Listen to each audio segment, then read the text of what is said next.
Pod in My Noggin, hosted by CK Sims, creating a platform to elevate, educate, and heal by creating a space where people can share their stories of struggle, triumph, and redemption.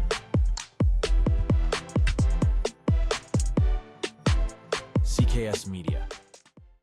Hello, everyone, and welcome back to Pod in My Noggin. I'm your host, CK Sims, and today we are joined by an author, a therapist, and someone who I'm really excited about talking to.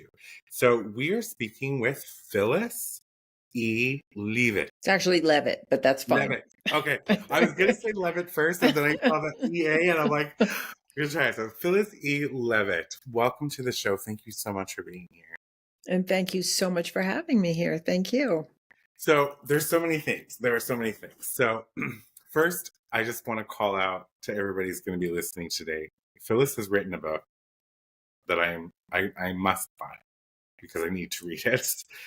America in Therapy. And I remember when I saw this, I had mentioned to you just before we hit record that when I saw that one just really like gut punched me in a way that was like, oh my gosh. I'm like, that is something, not just America, but Canada could do with some therapy too, right? But we're going to talk about that. But I want to talk about first what brought you here. If we can go back to the beginning. Yeah, I think like so many people, I ended up in a career that had incredible personal relevance for me. I had abuse early in my childhood that I totally buried. And I just had no idea what was wrong with me. I just had so many distraught feelings and fears. And I felt like I kind of lived under a shadow. And so because I had no memory of what had happened to me early in life at that time, I just concluded that there was something, flawed about who I was intrinsically. And I was just doing my best to hide that and to compensate for it. And the way that I compensated in my family was to be a really good student. And I actually loved learning. So that worked okay for me, but it didn't heal anything in my relationship life. It was sort of a place of solace, but it didn't heal anything internally for me until I just got to, like so many people, like the dark night of the soul time of my life, which was in my 30s. I had 3 little children. I was in a very dysfunctional marriage, and I finally went to therapy. And it really was life-changing for me because, and also at that time, and I think this was sort of a perfect storm of things coming together. Nobody went to therapy when I grew up. It was definitely something that had a big stigma around it, and I didn't know anything about it.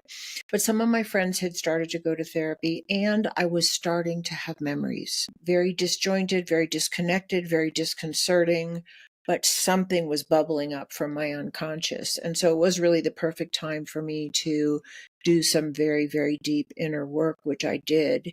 And over a period of time, it was not a quick fix, but it opened up the whole world of psychology for me. And I began to read books on psychology. I began to read like lots of autobiographies and biographies of people who had made a healing journey. So I kind of, emerged from that darkness over a number of years, actually.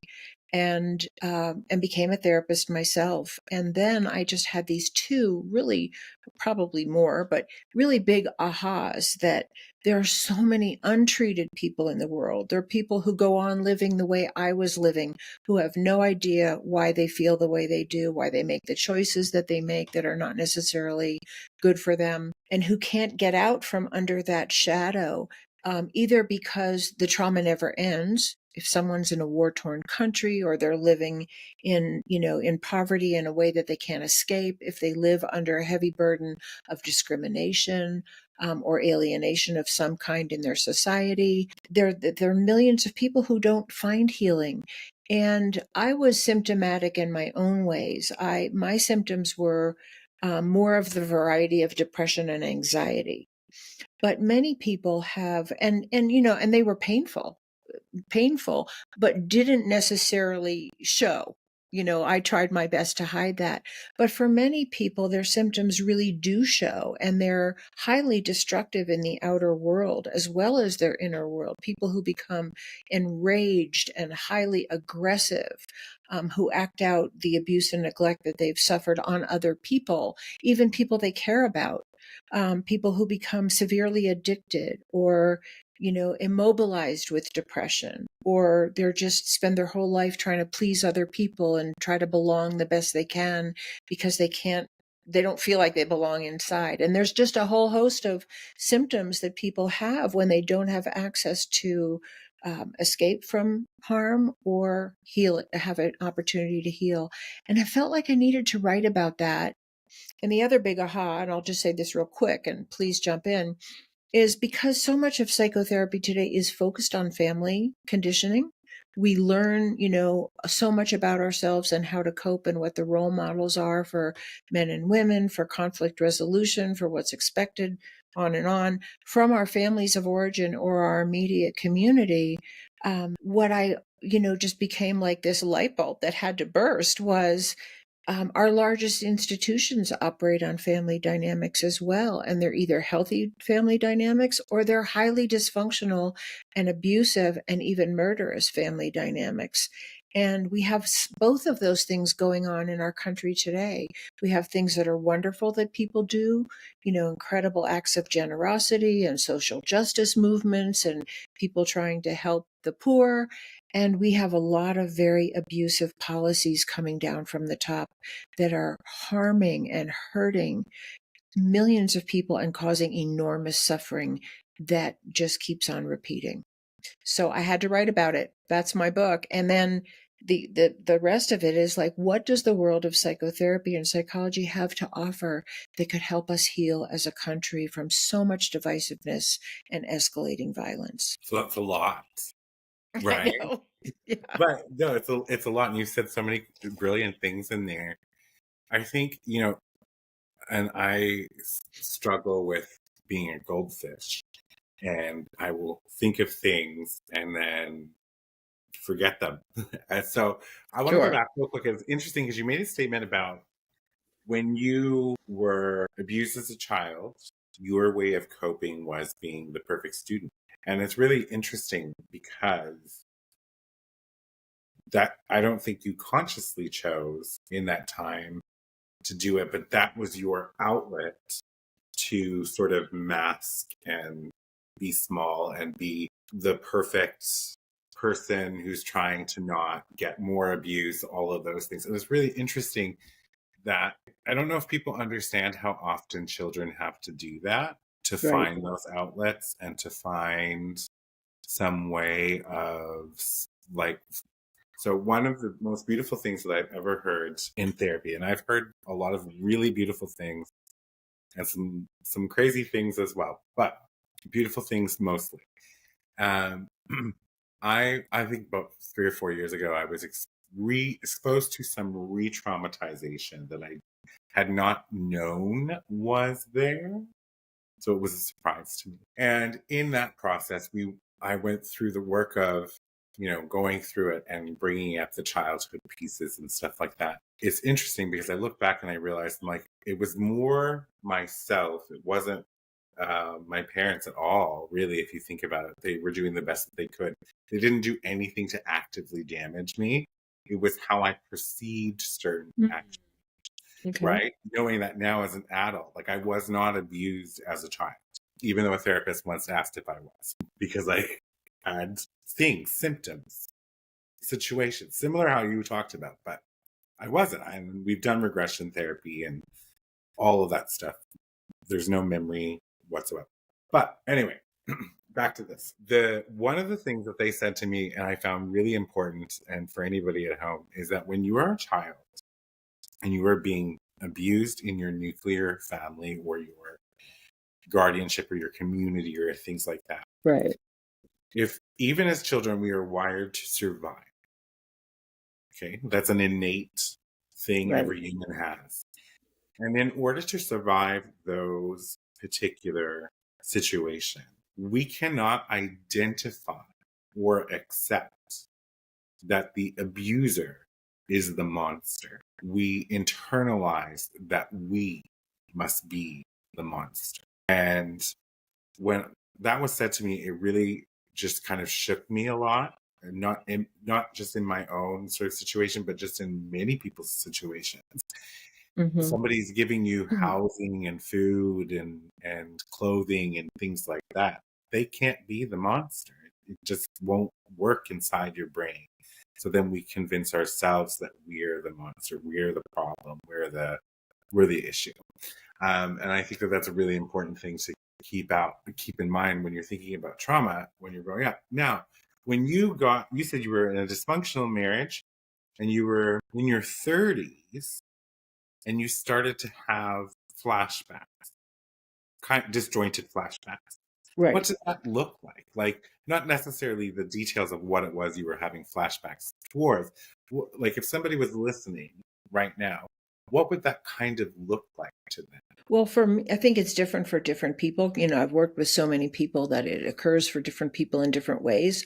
For me, it was a lot of really intense, very painful emotions that didn't seem connected to anything, like tremendous darkness and fear. There were also like body sensations that were also disjointed and not connected necessarily to an image. And I was in a hypnotherapy class at one point doing my master's work in psychology, and we were practicing on each other, different hypnotic techniques. And I just did it like everybody else. And so when I was the client in the little set that we had, I went into a place and I couldn't get out. I went into some kind of darkness and I could not get out. And, my conscious mind was still functioning and I knew that something terrible was happening, but I couldn't do anything about it. And finally the instructor came over and helped me get out of that very dark, very frightened place. So one of the things that I learned, and this is true for some people and it's not true for everyone. Some people just remember, I was at my grandfather's house or I was sitting on the sidewalk and this person came up and they did blah, blah to me. For me, it was very disjointed memories. So the body sensation wasn't attached to a picture, or there was a flashback of a picture, but nothing attached to that. And the therapy that I did helped me put those pieces together. And what I learned later as a therapist is that that's often the case for people. When something is so traumatizing to your psyche, it can't remember the whole thing together because it's overwhelming. So in a part of your brain that they call the amygdala, that memory of trauma gets broken apart. And it's just a way that we try to preserve ourselves and protect ourselves from the full impact of what happened. And so therapy really helped me to put those pieces together. And I finally made sense to myself. I understood so many of the ways I had reacted to difficult situations, the kinds of people I had been attracted to. It all just began to make sense. I understood myself. And somehow out of that healing journey, which is, impossible to describe in a 2-minute segment, but somehow out of that healing journey, I really was able to find light. And I was able to make different choices. And then I was really on a healing path. And I knew that so deeply for myself that I felt like it was one of the things that I could bring to the therapy situation of people that I worked with, that I knew it was possible to emerge from that kind of trauma. And it is.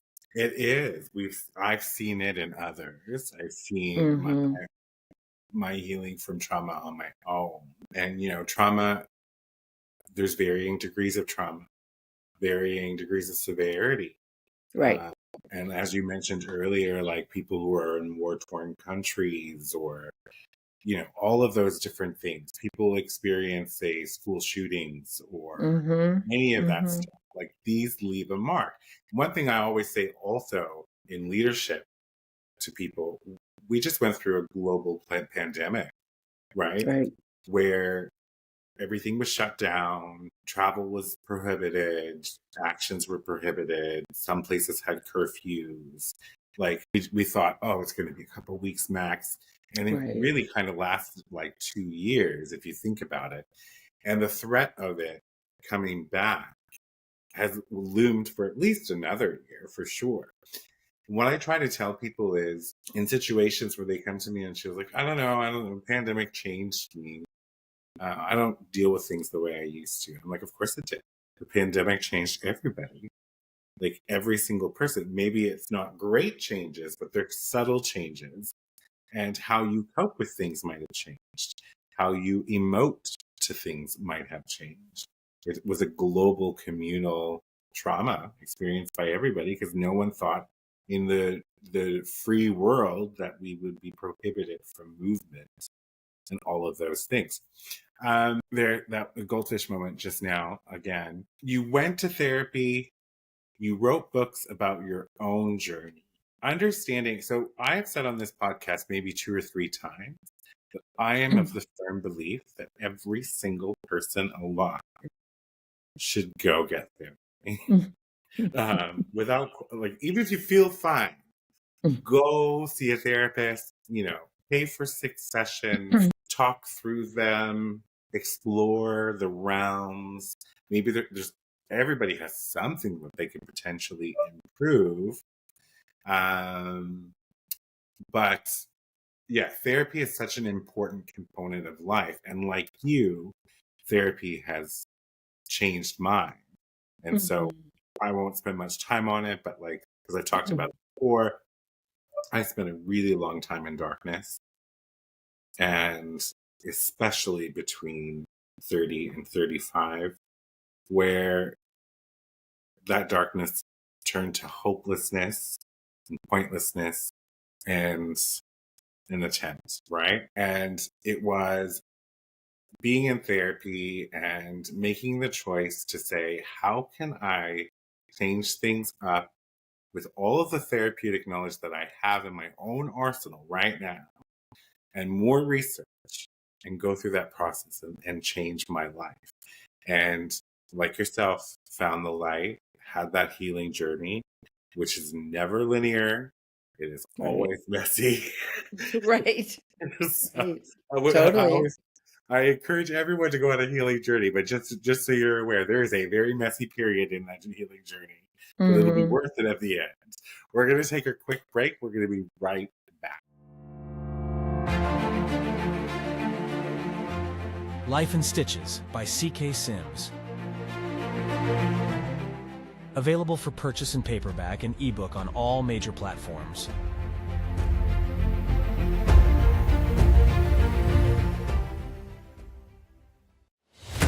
Partner today with C.K. Sims and Pod and My Noggin to get in front of an audience that cares. You will be supporting mental health stories, tales of resilience, and uplifting content, aligning your brand with bringing goodness, authenticity, and kindness front and center.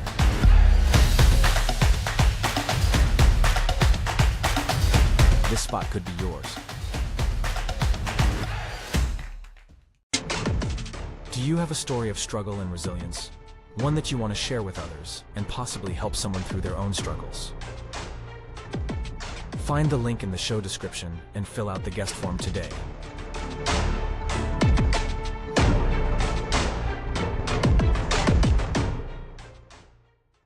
Welcome back, everybody. Thanks for tuning in. Today we are talking to Phyllis Leavittt, who is an author and a psychotherapist. Before the break, we were talking about some therapy, trauma from childhood, and how Phyllis used therapy, really, to transform your life and then made it your profession. But you also wrote a book, which we talked about a little bit. We're going to talk about a little bit more.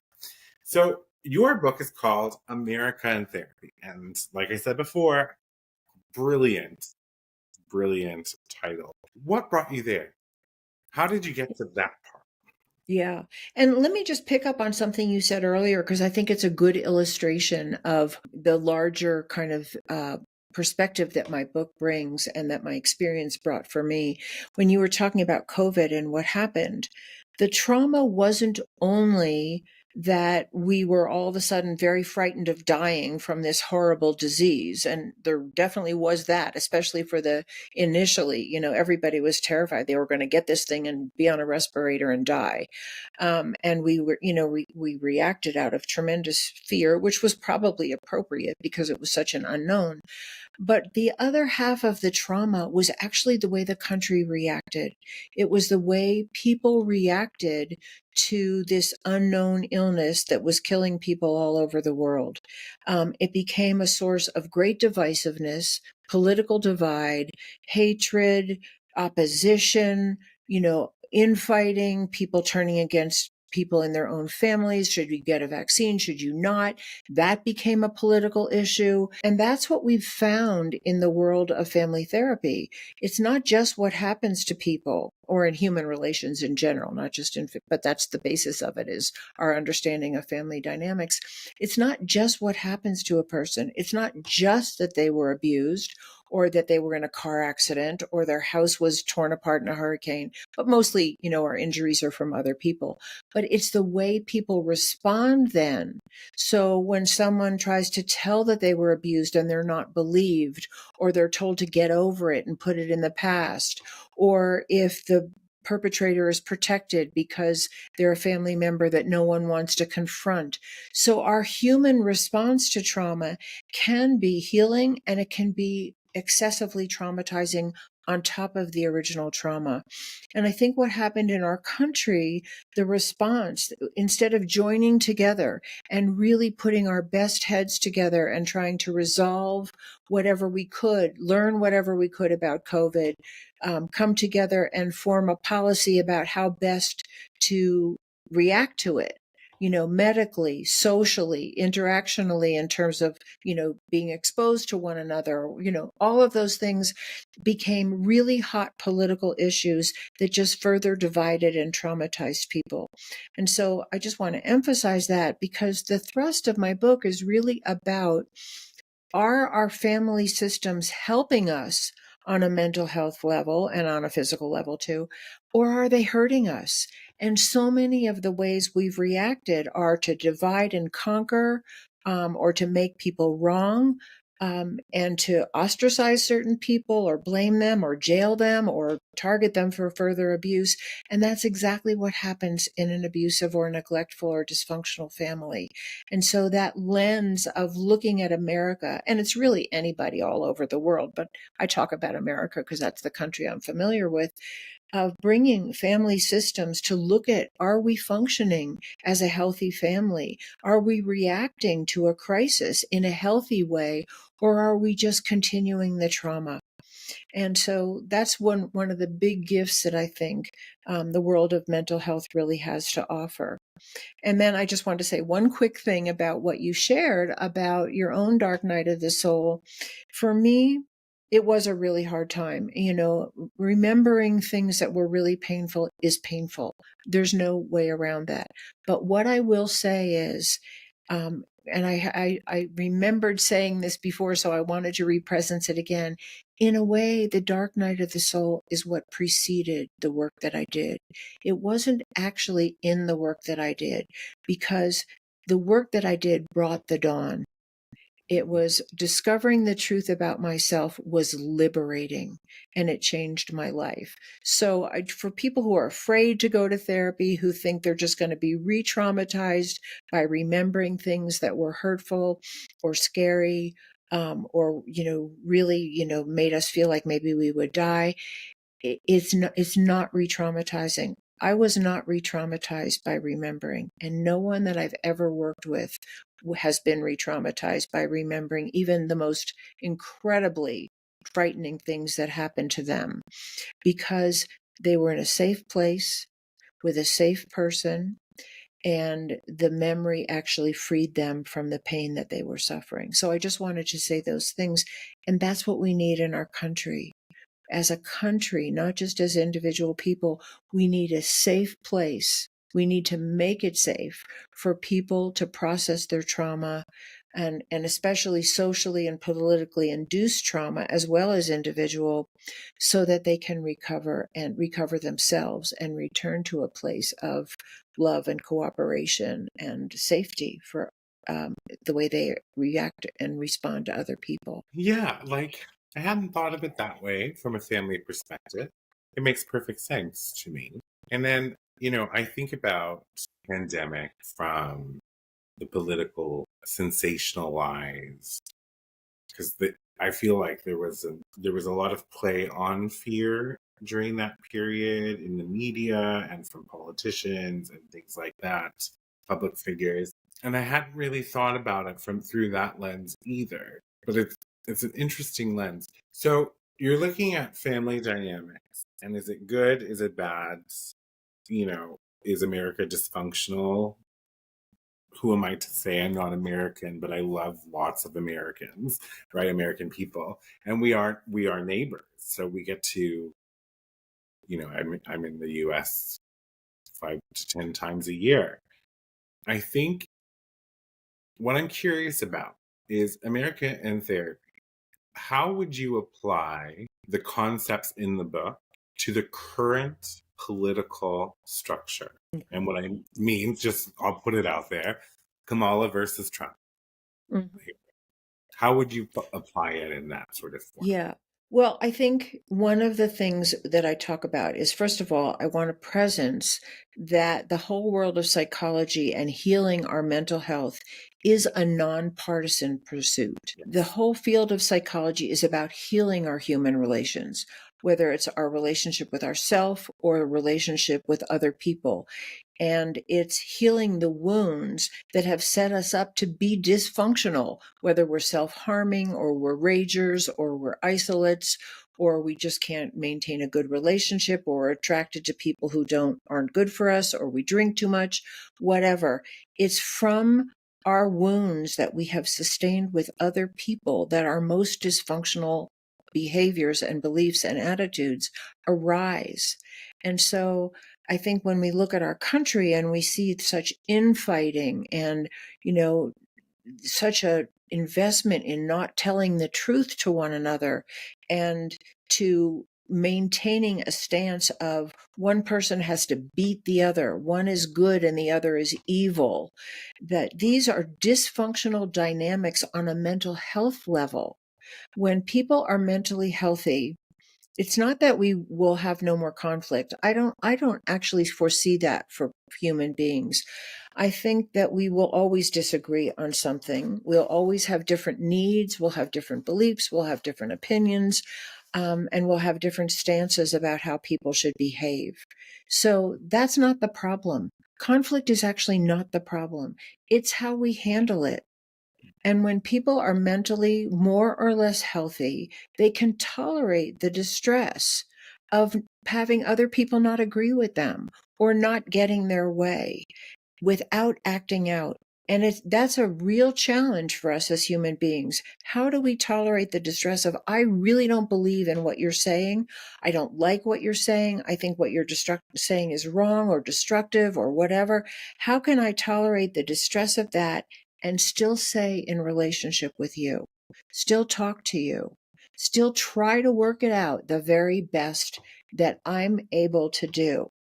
And, and we know from human relations, many things that we know in the field of psychology of working with people. People come, let's just say a couple comes to therapy when they're not getting along. That's what usually brings them to therapy. And so we help them listen to each other. We don't say that one's right and this one's wrong. And you have to listen to what your husband says and obey, or you have to listen to your wife and obey her. We never say that. We try to help people listen deeply and work out their differences to the very best of their ability. And sometimes when people can really listen to each other the way they want to be heard and speak the way they want to be spoken to, that just resolves the issue. The issue just disappears because it was in the communication that the conflict really got fueled and accelerated. And sometimes people need to reach agreements and sometimes they can't. And when they can't, mentally healthy people will do their best to separate without violence. without doing injury and harm to one another. And these are some of the underlying things that the best psychology has to offer our country. Can, the two parties in Congress learn to listen without acting out on each other? Can they learn how to listen deeply so that they can maybe even validate some of the things that each other has to offer, or make compromises for the good of the family of America? Because we know in our offices, in our private offices, and I've seen it over and over and over again, that when parents are continually fighting, their children suffer and they become symptomatic. And when our leaders are fighting and at odds and threatening and spreading terrible misinformation about each other to further divide the populace, the whole populace suffers, and we are. And some people are suffering more than others in our Absolutely. country. And I think, when it comes to Mr. Trump and Madam Harris, I have my own biases, right? I know where I sit. I know what my issues are with each candidate. What I try to do, and like you make me think of my best friend when you're talking about the kind of unable to agree, but then still try to make it work. It's totally possible. For as many things as my best friend and I have in common, there are some fundamental things that we are absolutely opposite on. Right. And for me, when this comes up, we have a conversation. I express that I think that he may be wrong, and he will express that I may be wrong. But that's okay, because at the end of the day, our differences don't mean that we're not going to be best friends. It just means that we have differences. And I look at, the parties in, Congress, the same here in Canada with conservatives and liberals. I look at the situation, and exactly as you said, if people learn to listen the way they wanted to listen the way they wanted to be heard, Right. spoke the way they wanted to be spoken to, what a difference that would be. Because communication, I always think communication in anything, business, politics, relationships, always typically the number one problem. It's just either a lack of or dysregulated communication, or people just not knowing how to properly communicate. So I look at Mr. Trump, and for me, I find that he's not my person. And there's a lot of things about him that I think is categorically wrong for a leader in the free world. But at the end of the day, where I land is that he's still a human being.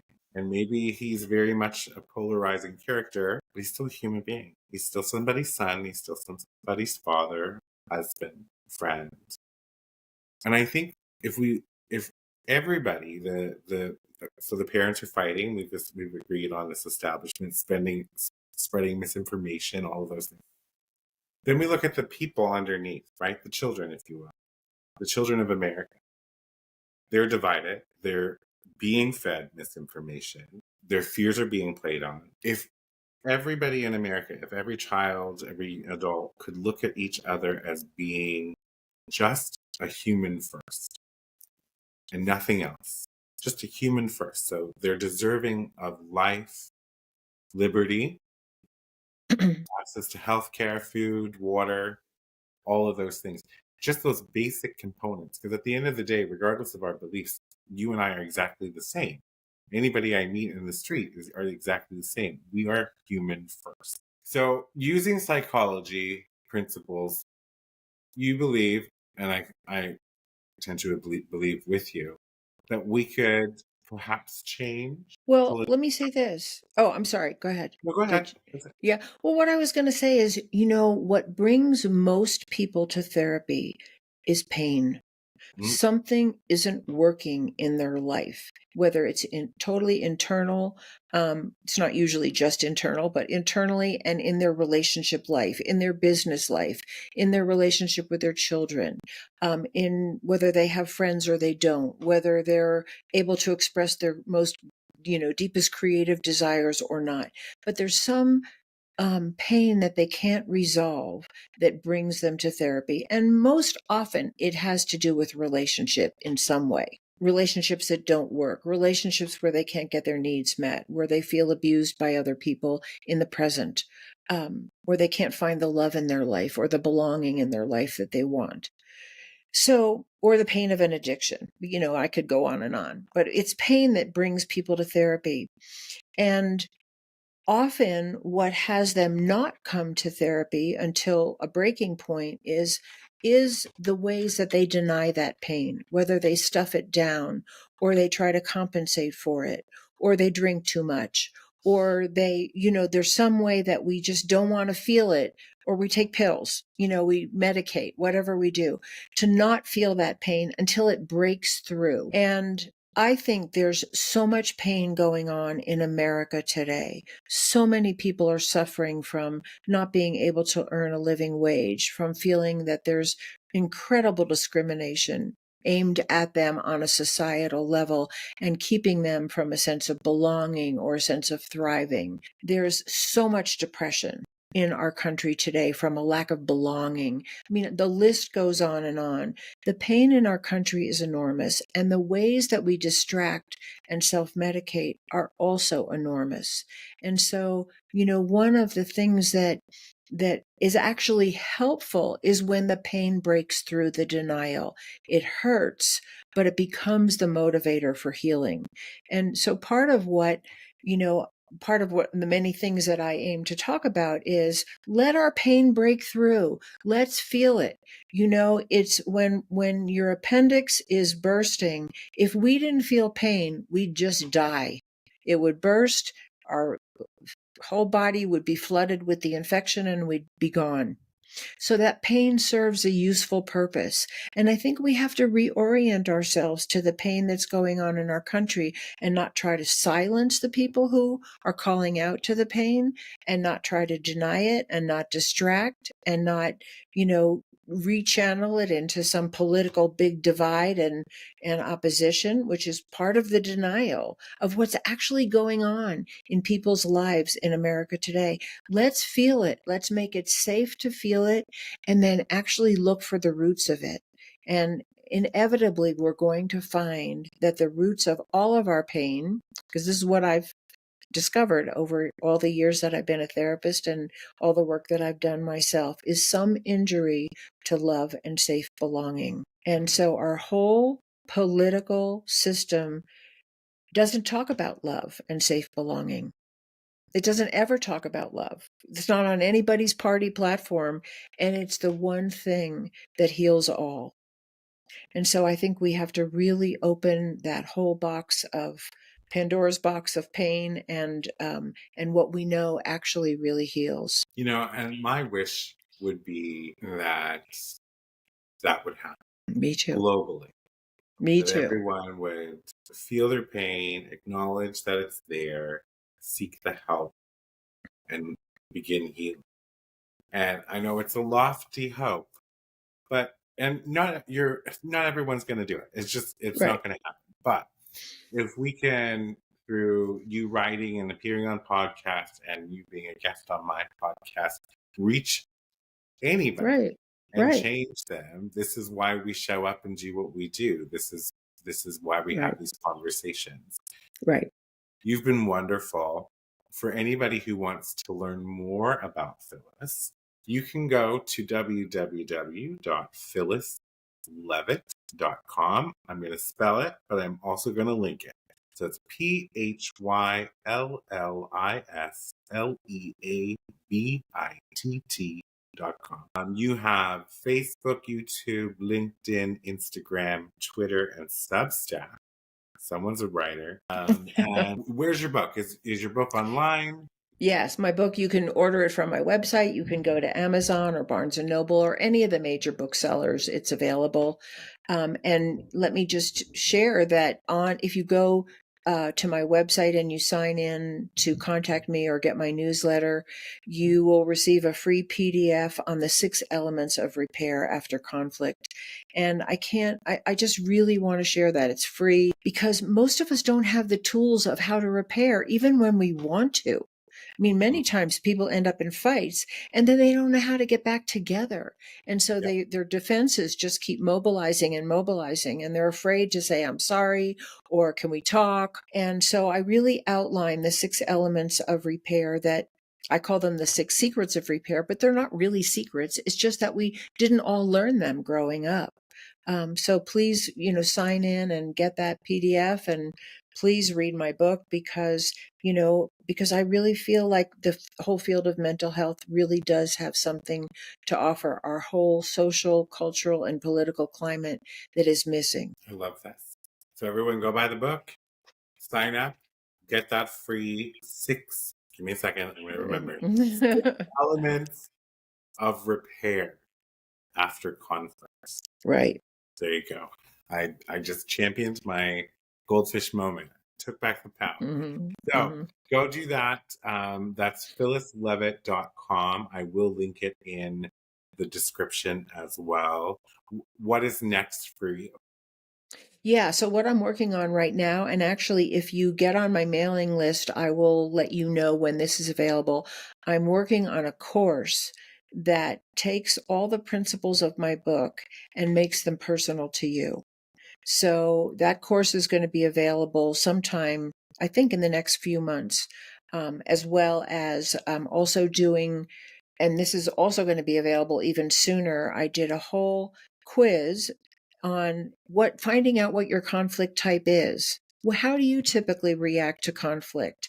Does it work for you? Where did you learn it? And all kinds of related things like that. So all of those things you'll be notified about if you get on my mailing list. And of course, I'll talk about them on all my social media as well if you don't. But those are the things that I'm working on right now. And, lots of ideas for a sequel to this book. So that's a possibility as well.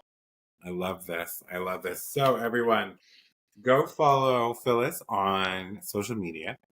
Sign up to her newsletter, phyllisleavittt.com, so you can stay in the know. The quiz sounds really interesting as well. And Phyllis, thank you so much for being a guest today. I really appreciated the conversation. I wish you nothing but the best. And for everyone at home, don't forget to get out there and live your wildest dreams. Until next time. Thank you. For media and sponsorship inquiries, email info@cksims.com or visit cksims.com and fill out the contact form. Be sure to subscribe so you don't miss an episode. A new episode airs every Saturday. CKS Media.